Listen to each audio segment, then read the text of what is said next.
كنت فاكر ان الوقت اتأخر وان مفيش فرصة تاني. كلنا بنمر بالمرحلة دي، مرحلة الخوف من المستقبل والخوف من اللي جاي. يا ترى الكلية دي ليها مستقبل؟ يا ترى لما اتخرج هعرف اشتغل؟ وانا في ثالثة اعدادي كان نفسي اخش ثانوية عامة، وكنت ابتديت اقرب من الحلم ده، ولكن حصلت ظروف وللاسف ما كملتش. كنت شايف حلم الثانوية العامة اللي ياما حلمت بيه بيتبخر من قدام عيني، كنت حاسس انه خلاص هي دي النهاية. لكن صدقني ربنا بيكون ليه وجهة نظر. ساعتها دخلت مدرسة فني وكملت التعليم لمدة 3 سنين. 3 سنين دول انا ما كنتش بفكر غير في حاجة واحدة بس، ان الثانويه العامه خلاص راحت وان انا ماليش مستقبل بعد كده. بعد ما خلصت على طول سمعت من حد من اصحابي ان في حاجه اسمها الجامعه المفتوحه، وان انا ممكن اكمل تعليم جامعي بعد كده، ولكن لازم استنى 5 سنين عشان اقدم. ال5 سنين كانوا بالنسبه لي وقت كبير جدا، وانا ما كنتش قادر استنى 5 سنين. ولكن لما قعدت مع نفسي وفكرت لقيت انه عادي ان انا اقدر استنى 5 سنين طالما انا متمسك بحلمي وطالما انا عايز اعمل كده. والسن هو مجرد رقم، ومش دايما كل الناس بتحقق احلامها بنفس الطريقه. في الوقت اللي كل الناس فيه كانت بتدور على عروسه وعايزه تخطب وعايزه تتجوز، كنت انا بدور عن حلم مختلف تماما. اشتغلت ال5 سنين دول، بس انا خلال ال5 سنين دول كنت باخد كورسات وكنت بطور من نفسي وما كنت ساكت. في الوقت ده قريت مقوله اثرت فيا قوي: God never takes away anything from your life without replacing it with something better.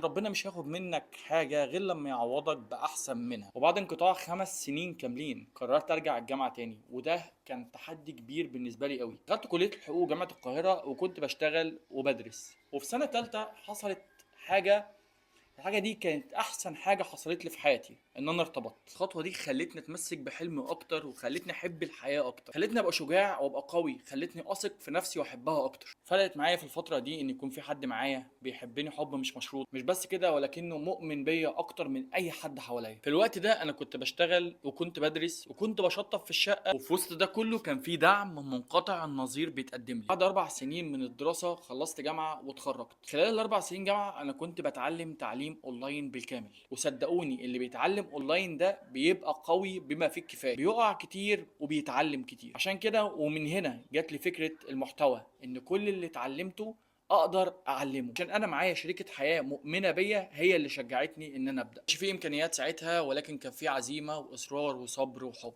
دلوقتي انا بقيت واحد من اقوى صناع المحتوى التعليمي في مصر والشرق الاوسط. عدد المتابعين وصل لنص مليون متابع من جوه مصر وبره مصر. قدرنا نعرف الشباب باكتر من 300 فرصه تدريب، اكتر من 30 فرصه تطوع، ومئات المواقع الاونلاين للدراسه. ودي كانت التجربه كلها. اتمنى ما اكونش طولت عليكم، بس انتوا اللي طلبتوا ان انا احكي التجربه بالتفصيل.